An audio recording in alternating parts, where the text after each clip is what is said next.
मित्रों, मैंने आज दिन में एक फेसबुक पर पोस्ट डाली कि मैं लाइव आऊँगा, लेकिन किन्हीं कारणों से ये रिकॉर्डेड वीडियो में अपलोड कर रहा हूँ।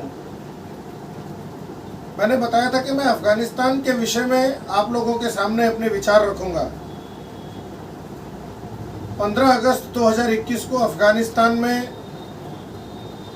जो सरकार थी अशरफ गनी की, वो सरकार ढह गई और वहाँ पर तालिबान का कब्जा हो गया। एक और भारतीय उपमहाद्वीप में जहाँ भारत 15 अगस्त को अपना स्वतंत्रता दिवस मनाया करेगा भविष्य में, वहीं तालिबान 15 अगस्त को अपनी गुमनामी का, अपनी बर्बादी का दिन मनाया करेगा। लेकिन मित्रों, मेरा उद्देश्य केवल तालिबान पर चर्चा करना है और अफ़गानिस्तान के लोगों पर चर्चा करना है कि अफ़गानिस्तान और तालिबान के बीच में रिश्ता क्या है, अमेरिका की सेना वहां से क्यों गई, जिसको सारा विश्व ये मानकर चल रहा था कि कम से कम तालिबान को 3 महीने तो लगेंगे ही, लेकिन वो अफ़गानिस्तान 90 दिन की बजाय केवल 9 दिन में क्यों ढह गया। इस सब के ऊपर मैं चर्चा करना चाहूँगा। मुख्य विषय मेरा ये है कि तालिबान है कौन। जब हम में से कुछ लोग अरबी को पढ़ेंगे या उर्दू फारसी को पढ़ेंगे तो पता चलेगा कि तालिब का अर्थ विद्यार्थी होता है और विद्यार्थियों के समूह को तालिब बोला जाता है। और ये तालिबान आज नहीं आया है, इस तालिबान का कोई नया गठन नहीं है। ये तालिबान तब आया जब अफ़गानिस्तान में सोवियत संघ की सेनाएं थीं और सोवियत संघ को उस शीत युद्ध के समय में हराने के लिए अमेरिका ने पाकिस्तान को मोहरा बनाया, अपना धन, हथियार सब कुछ उपलब्ध कराया और पाकिस्तान ने अफ़गानिस्तान के अंदर एक जिहादियों का एक समूह खड़ा किया और उसे खड़ा करने की जो जिम्मेदारी थी वो पाकिस्तान का एक मदरसा दारुल उलूम देवबंदियों का एक मदरसा था जिसका नाम था दारुल उलूम। ये दारुल उलूम वही है जो भारत में सहारनपुर जिले में देवबंद में चलाया जाता है, उसी की एक शाखा देवबंदियों की है। ये हनफी इस्लाम को मानते हैं। सुन्नियों में जो दो अलग अलग इस्लाम होते हैं, हनफी और सुन्फी, उसमें ये हनफी विचारधारा का प्रचार करते हैं। और ऐसा माना जाता है कि भारतीय उपमहाद्वीप में, जिसमें अफ़गानिस्तान, पाकिस्तान, भारत, बांग्लादेश ये सभी आते हैं, इसमें सर्वाधिक जो संख्या है वो देवबंदी मुसलमानों की है। देवबंदी मुसलमान आक्रामक होता है, कट्टर होता है और अपनी विचारधारा के लिए, कट्टर विचारधारा के लिए वो जाना जाता है।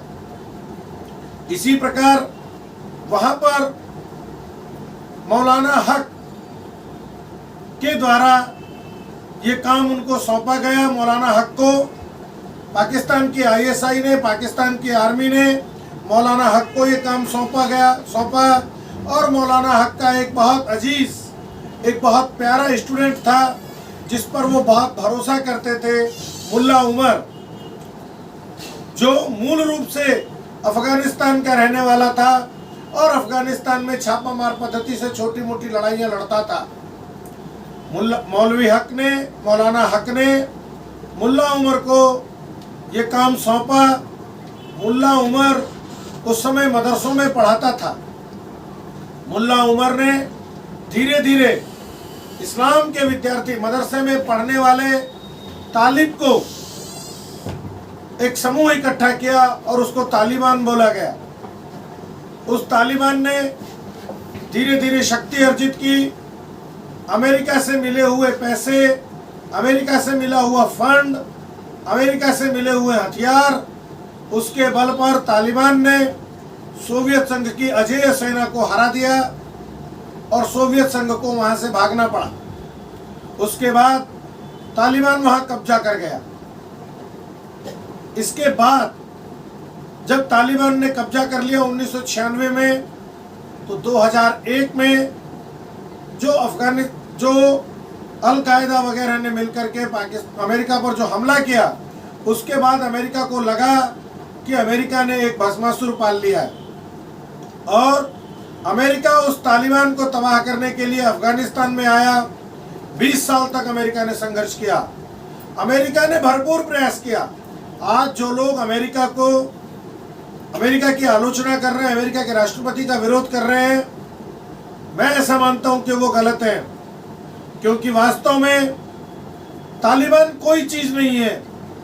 अफगानिस्तान की कल जब हम कई समाचार चैनलों ने दिखाया तो उसमें बताया गया कि अफगानिस्तान की 99% जनता वहां पर शरिया कानून चाहती है। शरिया कानून का मतलब एकदम इस्लामिक स्टेट, जो कुरान के आधार पर चले, जहां पर गैर मुस्लिमों का और मुस्लिमों में भी गैर देवबंदियों का कोई अस्तित्व न रहे। और वही लोग वहां पर अफगानिस्तान की सेना में थे, वही लोग अफगानिस्तान की सेना में रह करके अमेरिका से पैसे ले रहे थे। अमेरिका उनको पैसा दे रहा था, ट्रेनिंग दे रहा था, लेकिन अफगानी लोग अपनी लड़ाई नहीं लड़ना चाहते थे, क्योंकि वो मन से तालिबानियों के साथ मिले हुए थे। वो तालिबान खुद थे, क्योंकि तालिबान कोई अलग चीज नहीं थी। गांव-गांव में रहने वाले इस्लाम के लड़ाके, मदरसे में पढ़ने वाले जिहादी, यही वो तालिबान थे। और जब अमेरिका को यह अनुभूति होने लगी, अमेरिका को यह महसूस होने लगा कि वास्तव में तालिबान नाम की कोई चीज नहीं है, पूरा अफगानिस्तान ही एक प्रकार से इस्लामिक जिहादी लोग हैं, तो उन्होंने वहां से निकलने की सोची। और ये निर्णय लेते लेते भी अमेरिका को कई वर्ष लगे और अमेरिका ने ट्रंप से भी पहले बराक ओबामा के समय में ही वहां से निकलने की प्लानिंग शुरू कर दी थी, क्योंकि अमेरिका को यह विश्वास हो गया था कि अफगानिस्तान में या किसी भी इस्लामिक देश में इस्लाम उनके लिए सबसे महत्वपूर्ण है। कोई डेवलपमेंट, कोई विकास, कोई शिक्षा, कोई कुछ उनके लिए महत्व नहीं है। उनके लिए सबसे बड़ा महत्व केवल और केवल शरिया लॉ का है, और वो केवल दुनिया के सभी देशों को मूर्ख बनाते हैं और उनसे फंड लेते हैं। पाकिस्तान ये काम वर्षों से करता रहा। पाकिस्तान अमेरिका को और वेस्टर्न कंट्रीज को लूटता रहा, उनसे पैसे लेता रहा। और आज वही अमेरिका, जब अमेरिका को ये समझ में आ गया कि यही स्थिति अफगानिस्तान में हो रही है, यही स्थिति इराक में हो रही है, तो अमेरिका ने अपने आप को अफगानिस्तान से निकालने की सोची। और धीरे धीरे अमेरिका ने उसकी परिस्थितियों को समझा और वो निकल गया। जिस अमेरिका ने वहां के 3 लाख फौजों का खर्चा उठाया, अफगानी लोगों ने 3 लाख की कोई फौज थी ही नहीं। अफगानियों ने जो हथियार अमेरिका से लिए, वो अफगानियों ने हथियार तालिबानियों को सप्लाई कर दिए। जो हथियार अमेरिका ने तालिबान से लड़ने के लिए अफगानियों को दिए थे, वो अफगान की सेना ने अपने हथियार तालिबान को सौंप दिए। वास्तव में जिसे हम 3 लाख, 3.5 लाख की अफगानी सेना कहते हैं, वो वास्तव में अफगानिस्तान की 3 लाख की सेना थी ही नहीं। 20 से 25% की सेना थी, बाकी 80% तक, 75 से 80% सेना वहां थी नहीं। उसका केवल पैसा, उसकी सैलरी, उसके और भत्ते, ये सब उनके ट्रेनिंग के पैसे, ये सब अफगानिस्तान के भ्रष्ट नेता और वहां के लोग खाते रहे। यानी उन्होंने कोई काम करने की जहमत, उन्होंने कोई संघर्ष करने की योजना उनके मन में ही नहीं थी, क्योंकि वो अंदर से, उनके अंदर उम्मत का भाव था। वो ये समझते थे कि तालिबान इस्लाम के लड़ाके हैं और वो इस्लाम के नुमाइंदे हैं, इसलिए उनका और तालिबान का कोई झगड़ा नहीं है। इसीलिए अब उनके प्रति दुनिया के किसी भी देश में कोई करुणा का भाव, कोई बचाने का भाव नहीं है। जहां तक हम तुर्की, चीन और रशिया की बात करते हैं तो तुर्की सऊदी अरब से बड़ा अपने आप को मुसलमानों का मसीहा बनना चाहता है, इसलिए तुर्की उनका सपोर्ट कर रहा है। रूस क्योंकि अमेरिका से पहले से ही खार खाए बैठा है और अपनी हार के लिए वो अमेरिका को जिम्मेदार मानता है। अफगानिस्तान में रूस की जो हार हुई अर्ली 90s में, उसके लिए वो अमेरिका को जिम्मेदार मानता है।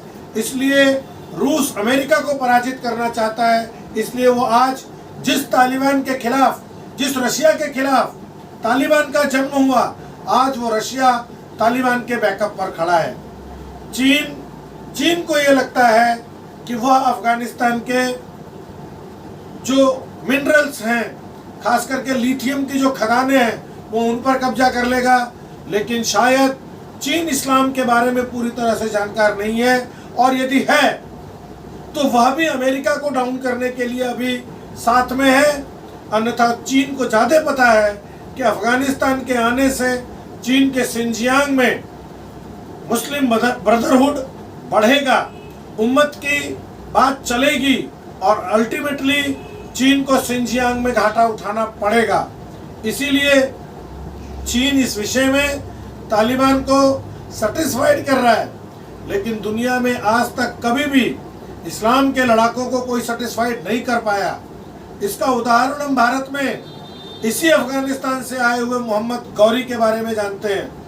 16 बार पृथ्वीराज चौहान ने मोहम्मद गौरी को छोड़ा था, लेकिन जिस दिन मोहम्मद गौरी को मौका लगा, मोहम्मद गौरी ने पृथ्वीराज चौहान को गजनी ले जाकर कर किस क्रूरता के साथ मारा था, वो इतिहास भारत के बच्चे बच्चे को पता है। अब हम इसमें चर्चा करेंगे कि भारत का क्या। अफगानिस्तान के लोग अब एक नए प्रकार का प्रोपेगेंडा चला रहे हैं। आज दिल्ली में अफगानिस्तान के लोगों ने दिल्ली के जंतर मंतर पर नागरिकता के लिए कि अफगानिस्तान के लोगों को सिटीजनशिप दी जाए, इसके लिए उन्होंने प्रदर्शन किया। मेरा बहुत स्पष्ट मानना है कि किसी भी देश के लोगों को भारत में किसी भी प्रकार का सिटीजनशिप नहीं देना चाहिए, क्योंकि अफगानी लोगों को अपने अफगानिस्तान जाकर यदि उनको लगता है कि तालिबान गलत है तो वो तालिबान से संघर्ष करें, और यदि उन्हें लगता है कि वो अफगानिस्तान की बेहतरी के लिए कुछ करना चाहते हैं तो वो जाकर के वहाँ पर अफगानिस्तान में अफगानिस्तान की बेहतरी करें, न कि डरपोक लोगों की तरह वो आकर भारत के अंदर शरण लें। और कल इसी भारत में जैसा सीरिया के और इराक के लोगों ने, गल्फ के लोगों ने जैसा जर्मनी में और फ्रांस में किया है, कल यही इस्लामिक कट्टरपंथी अफगानी लोग भारत में आकर के शरिया की डिमांड करेंगे, भारत में आकर के अपने अलग से अधिकारों की मांग करेंगे। इसलिए उनको किसी भी प्रकार की कोई नागरिकता देने का विचार नहीं करना चाहिए। उनके यहाँ इस समय अनस्टेबिलिटी है, इसलिए जरूर उनको 2 महीने, 4 महीने, 6 महीने का वीजा इंक्रीमेंट करें, लेकिन उनको किसी प्रकार की यहाँ पर सिटीजनशिप नहीं देनी चाहिए। लेकिन मैं एक बात हिंदू समाज से भी कहना चाहता हूँ कि हिंदू समाज इस पूरे को देखे, क्योंकि आज जो दृश्य टीवी पर दिखाए जा रहे हैं, ये दृश्य हमने कई बार देखा है। हमने 90s में कश्मीर में देखा है, हमने 1948 में पीओके में देखा है जब मुजफ्फराबाद से भारत हिंदुओं को भागना पड़ा था, हमने 1947 में पाकिस्तान और बांग्लादेश में देखा है। और इस प्रकार के दृश्य अफगानिस्तान में एक पूरी पहाड़ी का नाम हिंदू कुश है, वहाँ पर हिंदुओं का जिस प्रकार से कत्लेआम हुआ था, इसी के कारण उस पूरी पहाड़ी का नाम हिंदू कुश रखा गया है। और इस प्रकार के कई हमने दौर देखे हैं। इसी दिल्ली में नादिर शाह का हमला हमने देखा, इसी दिल्ली में हमने अहमद शाह अब्दाली का पानीपत की लड़ाई देखी। तो इस प्रकार के बहुत सारे नरसंहार, बहुत सारे ऐसे दृश्य हिंदू समाज ने देखे हैं। इसलिए हिंदू समाज को ध्यान रखना चाहिए और अपनी तैयारी करनी चाहिए।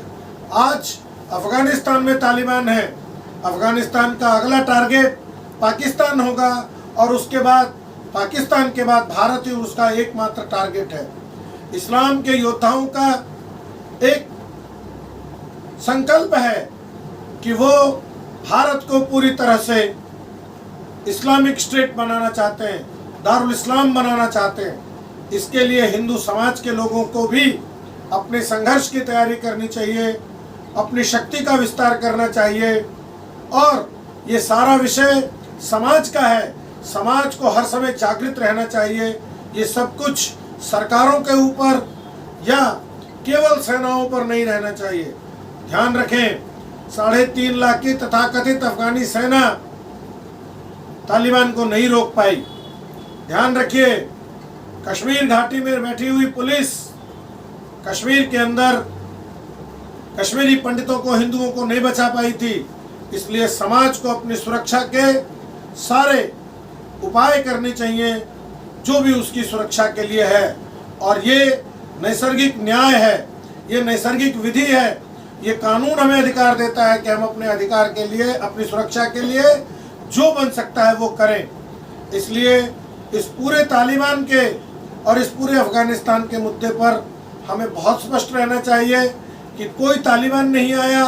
तालिबान और अफगान दोनों एक हैं। पश्तून बहुल्य तालिबान, पश्तून बहुल्य अफगानिस्तान, वो सारा का सारा एक ही लोग हैं, उन्होंने ही कब्जा कर लिया। कोई अलग से तालिबान नहीं आया है। ये अफगानी तालिबान था जिसने अफगानिस्तान पर कब्जा किया है। और आज भी उत्तरी अफगानिस्तान के अंदर इस तालिबान का कोई कब्जा नहीं है, इसकी कोई वहाँ पर उपस्थिति नहीं है। और उत्तरी जो अफगानिस्तान है, पंजशीर का इलाका, वो पूरी तरह तालिबान के प्रभाव से, तालिबान के कब्जे से मुक्त है। इसलिए हमें, या जो लोग बार बार कह रहे हैं कि कश्मीर में तालिबान आ जाएगा, वो सिर्फ इस बात का ध्यान रखें कि हमारी जागरूकता, हमारी सजगता, हमारी तैयारी, यही हमको तालिबान से बचा सकती है और भारत की सुरक्षा कर सकती है। इसलिए सरकार के स्तर पर जो सरकार करेगी वो करेगी, लेकिन हमें भी इसके प्रति जागरूक और इसके इतिहास को पूरी तरह से पढ़कर, पूरी तरह से समझकर समाज के रूप में इसकी तैयारी करनी चाहिए। और आशा है समाज इस काम को करेगा। धन्यवाद। जय श्री राम।